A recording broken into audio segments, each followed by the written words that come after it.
바이올린 가운데서 가장 유명한 악기가 뭡니까? 스트라디바리우스. 이 악기를 만든 사람이 세상을 떠나는데 어떤 수집가가 이 스트라디바리우스 바이올린을 수집을 해서 창고에 가득 쌓아놨어요. 그러므로 말미암아 그 놀라운 음과 그리고 그 리듬을 사람들이 들을 수가 없었어요. 악기라는 것은 연주를 할 때 그 소리가 나는 것이고 사람들이 그걸 듣고 아, 좋은 악기다, 좋은 소리다, 아름답다, 그걸 느낄 수 있는데 암만 좋으면 뭐합니까? 창고에 갖다가 넣어놓으니까. 근데 147년 만에 그 악기가 세상으로 퍼지게 돼서 지금까지 이 악기는 300년이 지난 지금에도 참 훌륭한 악기로 칭송을 받고 사람들에게 좋은 음료를 선사하는데 그 수집가는 잘못한 거단 말이에요. 왜? 그 보물 같은 악기를 왜 자기 창고에 넣어가지고 많은 사람들을 즐겁게 하지 못했냐? 사랑하는 여러분, 예수 그리스도의 구원은 이 보물보다도 더 귀하고 더 존귀하고 생명이 넘치는 것입니다. 죽을 사람이 산다고 하는 거, 이거 얼마나 놀라운 일입니까? 여러분들이 평상시에 원하는 일 아닙니까? 어떻게 하면 이 세상 고통스러운 세상이 아니고 참으로 평안하고 즐거운 그런 세상이 없을까? 그것은 예수 그리스도를 믿음으로 말미암아 얻을 수 있는 것입니다. 그러므로 우리가 주님을 널리 전거해서 이 영혼들을 구원해야 되는데 사랑하는 여러분들이요, 세상에서 그 많은 사람들 가운데에 1년에 사망하는 사람이 4천만 명이래요. 지금은 더 많아졌을 거예요. 이 통계가 오래전 거니까. 그렇다면 하루에 죽는 사람이 얼마냐? 11만 명. 이들은 11만 명이 하루에 죽는데 그 중에서 3분의 2가 복음을 듣지 못하고 죽는 사람들이다 그 말이에요.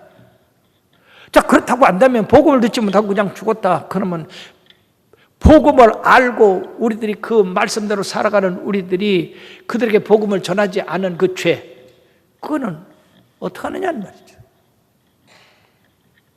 어떤 목사님이 천국에 갔는데 뒤에서 누가 불평하고 불만하고 뭐 그러더래요. 이제 심판대 앞에 서서 이제 하나씩 심판을 받아서 천국 가고 지옥 가는. 그래서 누군가하고 뒤돌아봤더니 히틀러로더래요.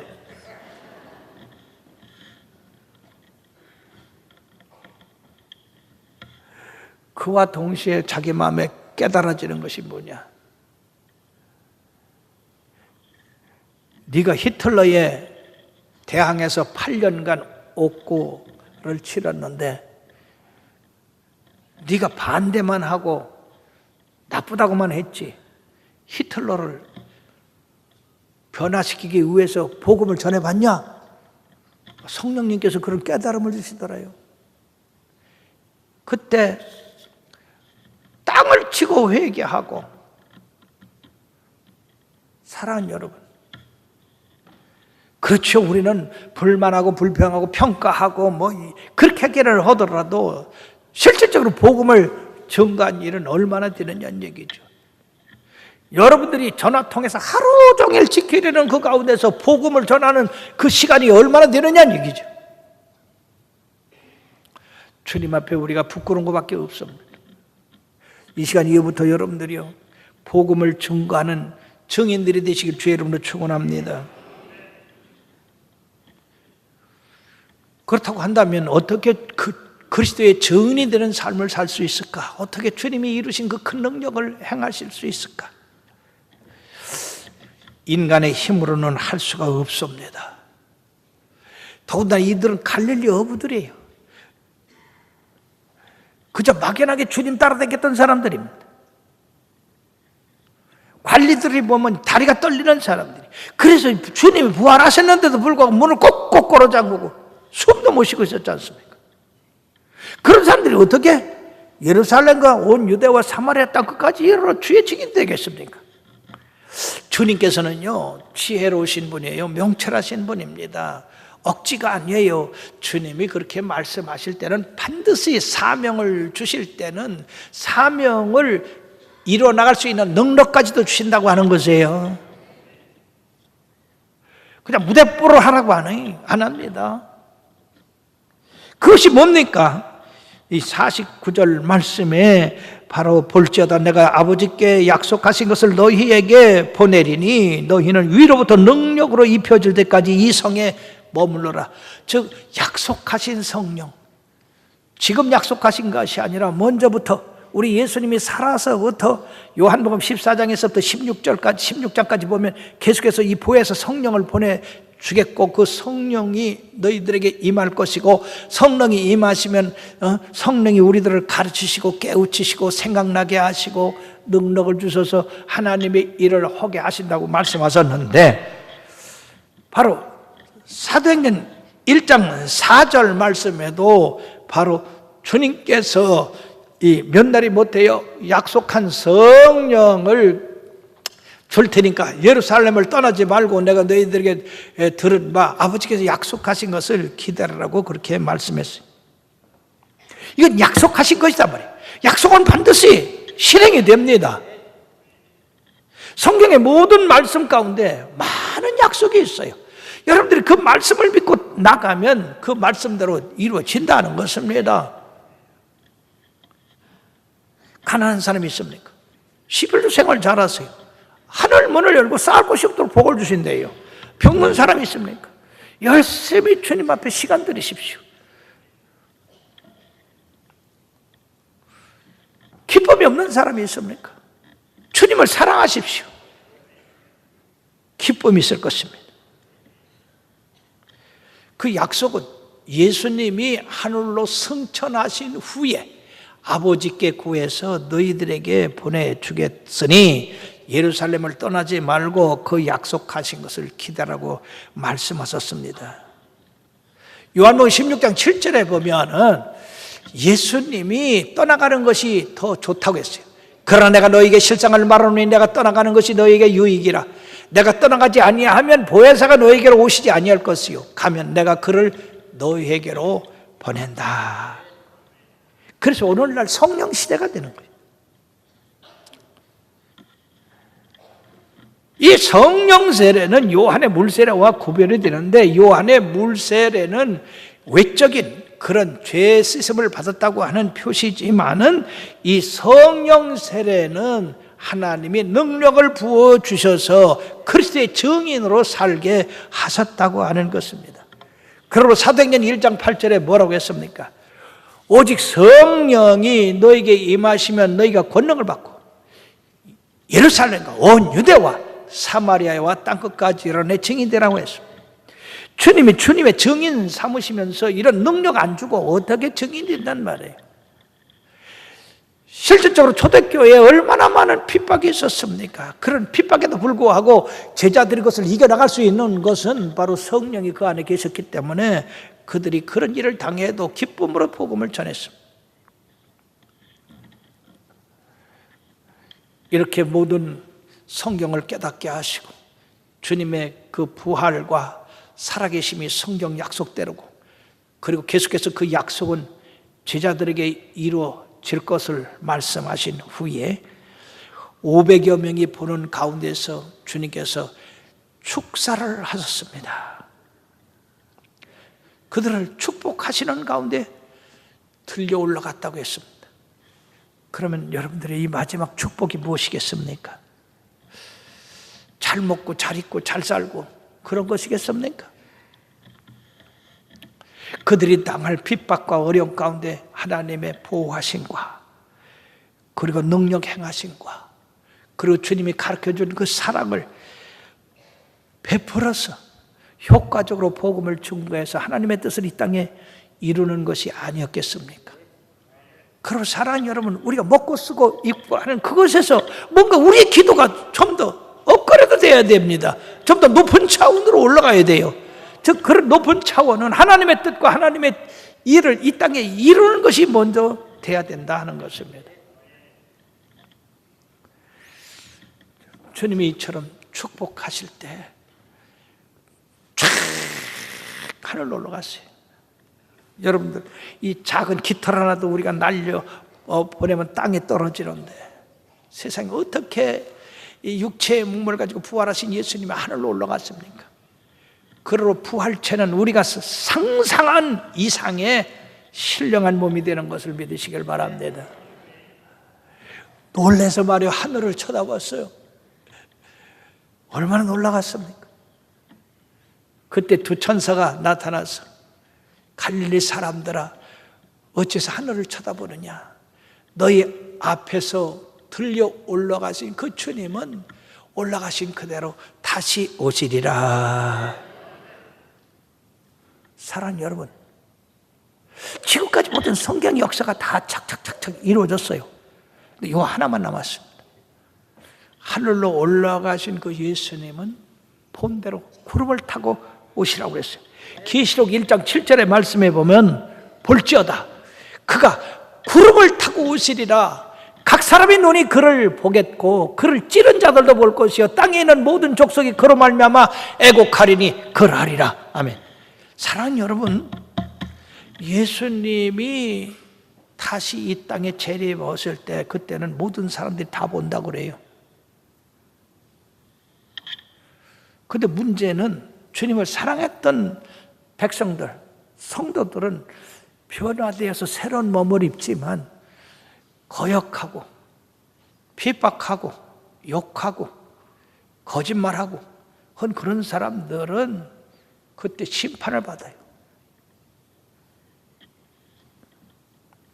그러니까 그냥 해통하는 거예요. 성경에 보면 바깥에 내쫓겨 이를 갈미 있으라. 그 이를 가는 건 뭡니까? 왜 내가 진작 예수 안 믿었나? 왜 내가 충성 안 했나? 왜 내가 그 말씀대로 살지 않았나? 그렇게 그 자기 잘못에 대해서 잘못해가지고 억울해서 이 가는 게요.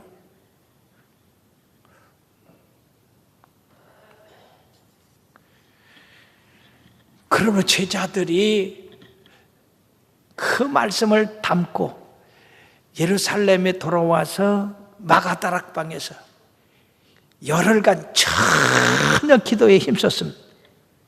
사도행전 1장 14절에 보면 예수님의 모친 마리아와 예수님의 아우들과 더불어 마음을 같이하여 오로지 기도에 힘썼다. 우리가 지난 성경에 보면 전혀 기도에 힘썼다. 무슨 기도였겠습니까? 주님을 그대로 믿지 못했던 그 어리석은 것, 무지했던 것, 그리고 주님의 그 놀라운 부활의 몸을 보고 우리도 그렇게 된다고 하는 사실에 대해서, 그리고 주님이 주신 그 사명, 그건 감당할 수 없으니까 그 사명을 감당할 수 있는 성령을 달라고.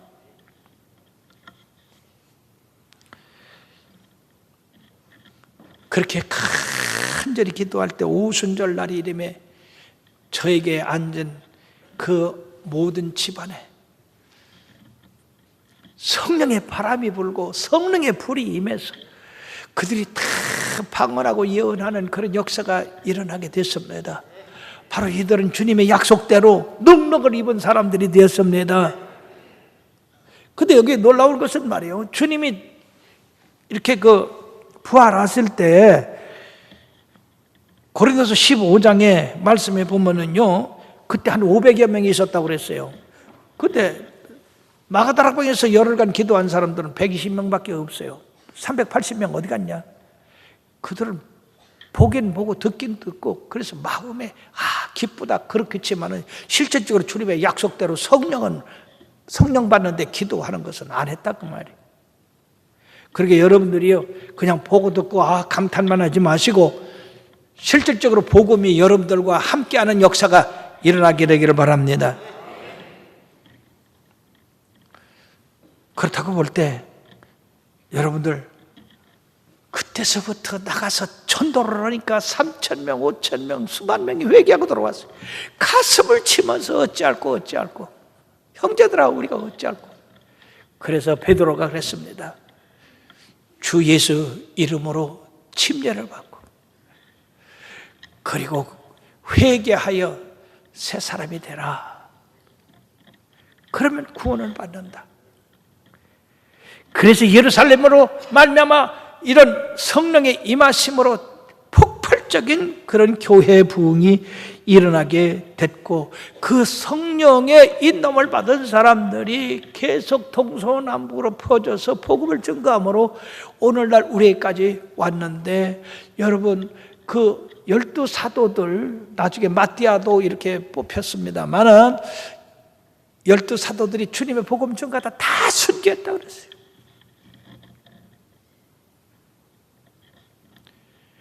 그 후에 스데반도 복음 전가다가 순교했습니다. 바울도 복음 전가다가 로마에서 순교했고요. 오늘날까지 주의 살아계심과 그리고 다시 오실 그 심판에 대해서 믿지 않는 영혼들을 불쌍히 여겨가지고 복음을 증거하다가 죽는 사람들이 얼마나 많이 있습니까? 교회에서, 집안에서, 직장에서, 또는 멀리 타국에서, 외딴 섬에서 온 예수 믿는 사람들이 자기의 생명을 아까운지 모르고 자기의 시간을 아까운지 모르고 오직 주의 복음을 증거하기 위해 전력 투구하는 그런 사람들, 다 성령의 충만함을 받은 사람들이요, 주님이 함께하는 사람들인 줄 믿습니다. 그러므로 나와 여러분들이 이 평안한 가운데서 예수 믿는 거 엄청난 축복입니다. 여러분들 감사하시길 바랍니다. 그리고 예배 충성하세요. 만약 여러분들이 예배 못 나온다고 합시다. 얼마나 안타까운 일입니까?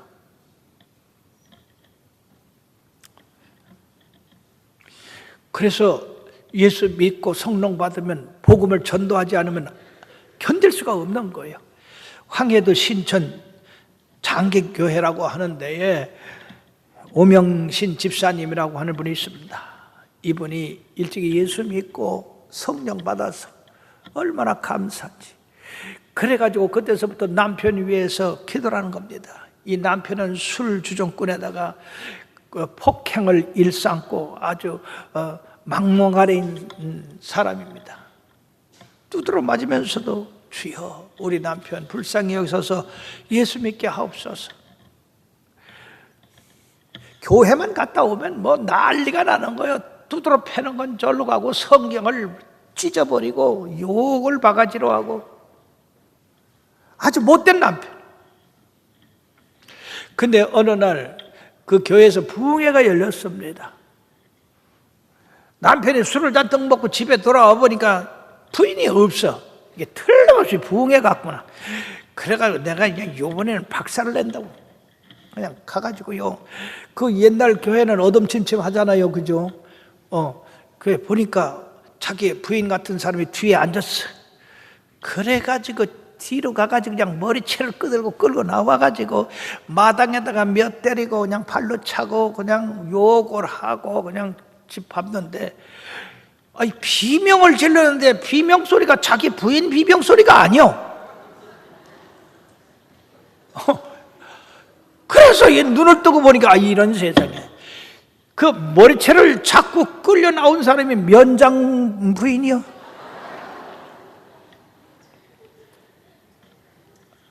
야단났어. 그래가지고 그냥 엎드려서 아이고 사모님 살려주시오.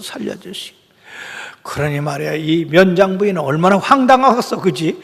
갑자기 뒤에서 어떤 사람이 그냥 머리채를 끌고 나가가지고 그렇게 짓밟고 욕하고 때렸으니까 속으로 괘씸하고, 그래서 그냥 그렇게 분풀이를 하고 싶지만은 예수 사랑으로 그래, 너를 내가 감옥에 보내고 싶지만은 네가 그렇게 빌으니까 내가 너한테 두 가지를 말할 테니 네가 지킬 수 있는지 없는지 선택하라. 감옥에 가든지 네가 이 두 가지 약속을 지키든지 그렇게 해라.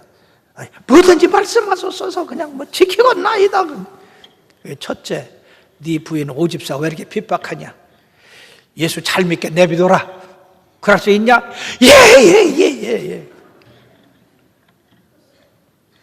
그리고 두 번째, 너 술 먹고 맨날 쥐정하고 노름하고 맨날 그렇게 패가망신 시키는데 너 오늘서부터 예수 믿을 수 있냐?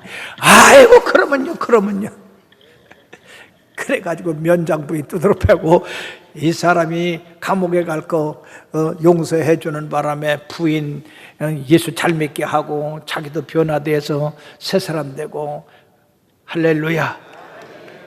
성령 받으면 복음 전하지 않으면 안 되고 성령 받으면 핍박을 받고 이렇게 참으로 곤란을 당해도 기뻐하고 즐거워할 수가 있는 것입니다. 결론을 맺겠습니다. 사랑하는 여러분, 주님이 부활하신 후에 하늘로 하셨다고 한다면, 부활하신 후에 즉각 하늘로 올라가실 수도 있잖아요, 그죠? 승천하셨다고 한다면 어떤 일이 벌어졌을까요? 이 제자들은 혼란에 빠졌어요. 서로 살았다 죽었다 그러는 그거 싸움하느라고요. 이들은 뿔뿔이 다 흩어졌을 거예요. 엠마로 내려는 두 제자처럼. 그리고 그들이 바로 사명을 받은 것도 몰랐을 거예요. 그리고 성령의 체험할 수가 없었을 것입니다. 그리고 오늘날 교회가 이처럼 성립되지도 못했을 것이라는 것입니다. 그러므로 주님께서 부활하신 후에 40일 동안 제자들을 가르치시고 힘을 주시고 믿음을 갖게 하시고 용기를 갖게 하시고 하늘의 소망 갖게 하신 것은 이것은 교회사의 엄청난 중요한 일이다. 이것은 제자들에게만 한 것이 아니라 오늘날 예수 그리스도를 믿고 구원받은 모든 사람들에게 하신 말씀이다 하는 것입니다. 죽음이 끝이 아니라 새로운 세계가 그걸 통해서 이루어지고 있다. 우리의 육신의 장막집이 무너지면 손으로 짓지 않는 영원한 집이 우리를 위하여 예비되어 있다. 그러므로 예수 믿는 사람들은요 두려울 게 없는 거예요. 왜? 죽어도 사는데. 그래서 제자들이 그런 믿음을 가지고 나가서 복음을 전거해서 이 완악한 세상을 뒤집어 놓은 것입니다. 그리고 성경 말씀은 오늘날도 살아있는 말씀이다 그 말이에요. 지나간 말씀이 아니에요. 그건 제자들에게만 한 것이 아니라 나와 여러분들 믿는 모든 사람들에게 역사하는 생명의 말씀이다 하는 것입니다. 예수님의 궁극적인 목적, 우리들에게 전한 그 사명은 다른 게 아니라 주의 십자가의 그 능력과 그리고 부활의 그 권세를 가지고 세상 사람들에게 복음을 전가해서 구원시키는 것입니다. 주 기도문에도 뜻이 하늘에서 이룬 것 같이 땅에서도 이루어지이다 그 말이에요.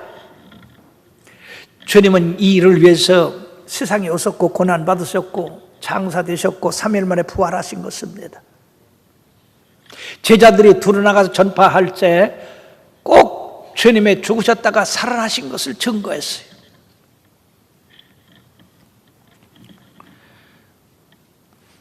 주님은 우리들에게 사명만 주신 것이 아니라 그 사명을 행할 때에 능력도 주셨다고 하는 것을 잊어서는 안 됩니다.